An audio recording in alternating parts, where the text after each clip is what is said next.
What I'm making right now is this dynamite chili. I got some serrano that I'm chopping up nice and fine. It's gonna go into these onions that I've had sauteing to the point where they're not quite caramelized, but nice and soft and smell dynamite. So let me get the garlic there with the serrano in. There we are. Ancho, a little bit sweeter. It's kind of got that real big chili pepper flavor, but you got to remember it's got a little fruitiness to it and some heat, but it's been dried and ground up. Now, we're gonna go a little bit more liberal with that. It's about 2 tablespoons there.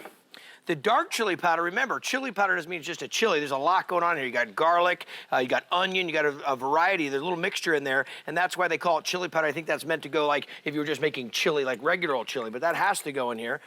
Pretty predominant flavor, and that's only about a tablespoon. And then a little cumin, of course.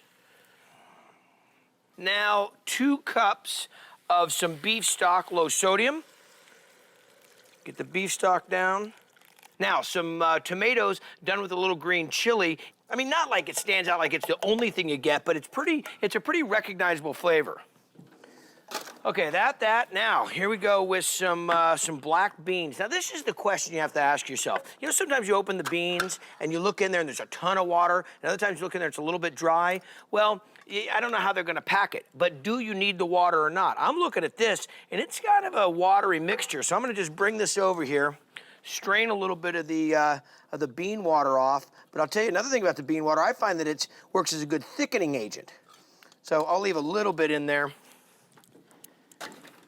and pour that in. This is all gonna simmer for about 45 minutes. Check this out. Ever work with chayote?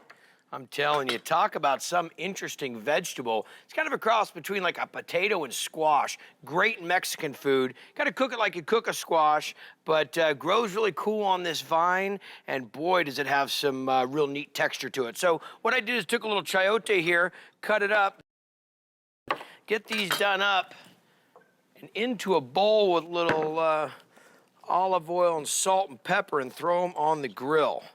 Look at that. Skirt steak that I marinated, tequila, lime juice, all going on this fantastic chili that I made. Now look at this. Onions, beans, peppers, garlic, all cooked down, a little bit of beef stock. These tomatoes had some green chilies in them. Does that look dynamite or what? You should smell it. This is camping food in the Fieri house. Although we're doing it indoors, this is how we knock it out. Now the skirt steak that I just sliced up nice and thin, pile some of that on, so it's kind of got its own flavor and it's been charred a little bit.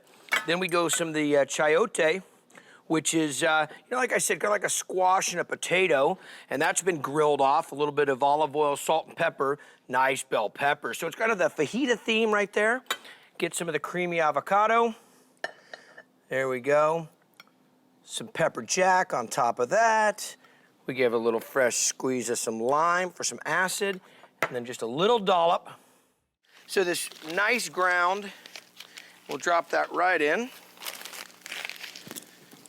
Get some recycling down, break this up just a bit. Now here's the interesting thing. It's got a really crazy texture in this Cincinnati-style chili meat. We're gonna cook it down to a point where it really has a real thin texture. It's kind of real fine. It's not big chunks like you might, you know, typically find in chili. So there, a little bit of salt, some fresh cracked black pepper I always keep on hand, and we'll let that kind of work a little bit. So we're gonna take an onion, dice it up, and we'll put a little bit of onion in here to flavor the meat, but we're also gonna throw a little onion on top of it, and I'll talk about that in a second, about the chili going the 6-way. Or actually, it's 5-way. I think 6-way is when I put jalapenos on it. So we just give a little dice to this onion.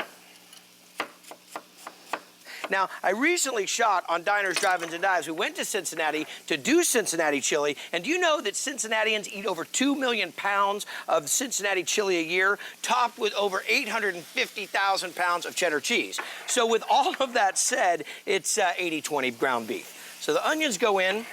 Now look at the ground beef. I did this ground beef, it's an 80-20, and I kind of made this beginning of breaking down the meat nice and slow, little salt, little pepper, and some onions. Now I'm gonna go into the crazy seasoning. A little bit of ginger, about 2½ teaspoons.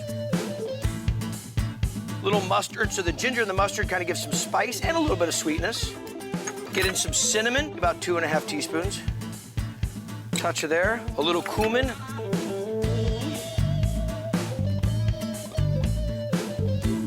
A little bit of clove. This is really identifiable in it, but not overly clovey. Overly clovey? You know what I meant. A little whole nutmeg. Okay.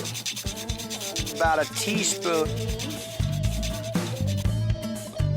So the nutmeg in, a little bit more salt, and then here's the real kicker, and this is just a touch of some cocoa powder, about 3/4 a teaspoon there. Now, mix it all together. It's really key to do this in a little bowl by itself, because if I just went and dumped everything right off the bat in, then what happens is I get kind of a spot of cinnamon, a spot of nutmeg, and I want this to be a nice blend all the way across the top.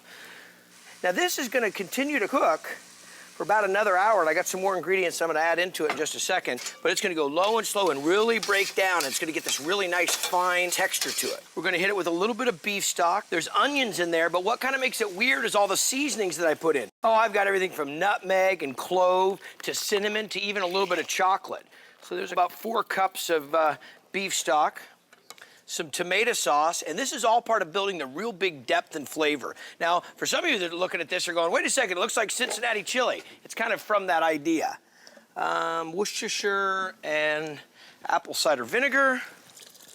That's why I love squirt bottles. Those go in there, okay. Bucatini pasta, which is kind of a spaghetti with a hole in it, going into what's called weird spaghetti, or some people might know it as like a Cincinnati chili. It's not exact Cincinnati chili, but kind of my rendition. And we'll get that right in on top. Bring it over into the dish. Now what you see over here to my left, oh, we got some shredded cheddar and some onions, and that's gonna go on top. Look at this pasta. There we go.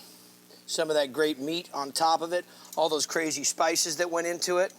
A little bit of the cheddar cheese. So I'm having it 2-way. I think this is now 3-way. Hit some onion on top of it, 4-way. If I went 5-way, I'd put beans on it, but this is the way I like to do it. I'm not waiting for these guys. I gotta try this.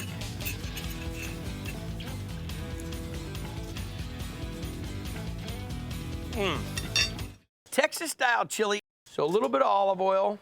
The onions right now. We're gonna use some Anaheims right here, okay? Some red bell, look at that, just sweating up nice. This Fresno chili here, I'm not too worried about the heat on it. Pretty mild, so I'll just give it a couple slices down the front. So far, so good, huh? Okay, add a little bit of salt to it. Let's get into dry chilies. Now, this is really the foundation of this chili. What we're first starting off is with some chili de árbol, which is nice and spicy. The ancho and guajillo. So now I'm gonna reconstitute them with just a little bit of hot water, okay? I'm gonna do it right there in that pan. And those are gonna go directly into the chili in just a minute. Speaking of the chili, I need to get those peppers and onions out of there, because now I have got some top round that I want to brown off. And we're talking about, I don't want it to be interrupted. I really want to build some crust, kind of like we're searing a short rib. So what I want to do is get all these out, because you leave just a little bit of this in there. There's a lot of moisture. It'll keep the meat from really browning up. Look how beautiful, huh? So we'll just hit it with a little touch of some salt, and we'll just drop it, crank that pan back up, right back in.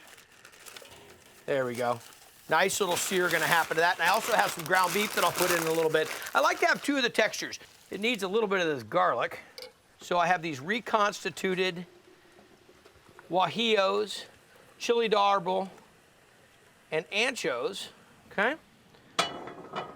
Hit that, a little bit of power, puree it. There we go. We'll dump this right in here on with the meat, in with that garlic that I just added. That's where your real flavor is coming from. Let me drop this in. Sweated peppers and onions that we had from earlier. And that all gets mixed together. Look at that. Look, take a look inside of this. Now it's time to go build another layer of seasoning. So I've done some salt and pepper, got the peppers and the garlic. Now we'll do a touch of cayenne, a little oregano, a little bit of cumin. Gotta have a little kiss of cinnamon. 2 quarts of beef stock. We're gonna let this go in here. It's gonna cook down, believe it or not, for 2 hours. Beer cheddar cheese sauce. So start with a roux, a little half and half. Not too much half and half, because we're adding in a full beer. Nice amber beer, so you're gonna get that deep, rich beer flavor. Dropping in some sharp cheddar, a little touch of cayenne, dry mustard. Gotta have that little tang in there from the dry mustard. A little bit of Worcestershire, a little touch of paprika. Okay, I'll let that go. Get some cream cheese. We got beer, we've got chili. We'll lay that right in like that. And we'll just let this go low and slow till it breaks up that cream cheese. There we go. Okay, but what I want to do right now, I want to get a little bit of beer and I want to get a little bit of masa harina. And I also want to add a little bit of paprika. There we go. So we're going to mix this up. So we'll just slowly incorporate this in.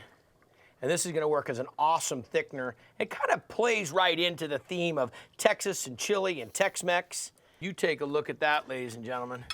Tell me that is not gorgeous. Right on top there. Look at that.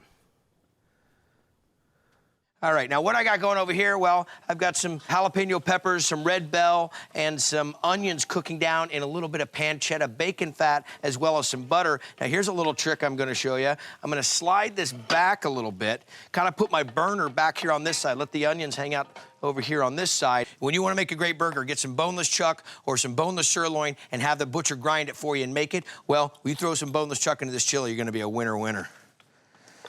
Okay. Run that over right into what I'm showing you here, about a 1/4 inch piece, because it does need to cook down a little bit, but take a look at that. Little nuggets of deliciousness, okay? So these bad boys back into the hot side of the pan. And I got some Anaheims and Poblanos that I went through here and roasted and then threw in a bowl covered with plastic, let their own internal temperature sweat their skins off. And this is going all into my Dragon's Breath chili, which you see working right here. Wow, I got some peppers, some boneless chuck, and some onions going down, some jalapenos in there so far. I need to clean this last pepper up and get this skin off of here. Now, saving all that for my compost and get these in. The roasted flavor of these peppers is really gonna add some depth to this chili. And that's kind of one of the things about my chili is it's got a lot of layers. Slowly cooking the peppers, slowly cooking the onions, getting the garlic in there, kind of letting everything go at its own rate, its own stage. And these get mixed in like this. Now, I've got some Italian sausage here. It's gonna go down. So you're gonna get great flavor out of this from the pork, as well as some fat mixed into it. Fat is flavor. And then look at that, little ground chuck and chili grind, so nice and thick. So got different textures of meat, different layers of peppers, different styles of flavors. There's some real complexity to this. Well, a little granulated garlic, of course, has got to work its way in there. About 2 teaspoons to a tablespoon. A little coriander, can't beat that flavor. There's, like I said, we talk about complexity. Same amount there. Little hot paprika. Now, a lot of times I'm talking about paprika and it just being kind of a smoky paprika or neutral. This has actually got a little bit of kick to it. There's gonna be some of the dimension of heat. We got the jalapeno in there. A little granulated onion, even though we have some in, the granulated will actually carry the flavor further. And a little bit of cumin, cumino. You can't beat it, especially with a little southwestern influence in this chili with some of the roasted poblanos and Anaheims. Okay, everybody in the pool so far. Cayenne, this is where you're getting the big heat from. But I'm not gonna make, with having the boys, Hunter and Ryder, I don't wanna make it too spicy. And a little chili powder. Okay. Now, I deglazed this with some beer, hit a little chicken stock, tomato paste, tomato sauce, kidney beans, pinto beans, everybody in the pool, and let it go low and slow. Look at this, okay? Now, let me just get a little taste on this real quick, because I need to add some salt and pepper. Little fresh cracked black, and a little touch of some salt. Stir that in. This is on point. Okay, so let me actually build this up real quick. I'd like to throw some fries down around the sides. There we go. Get this bad boy in here. Right on top of some of the fries. Hit a little bit of the cheese on top. Some green onion. Get in for another taste. Oh,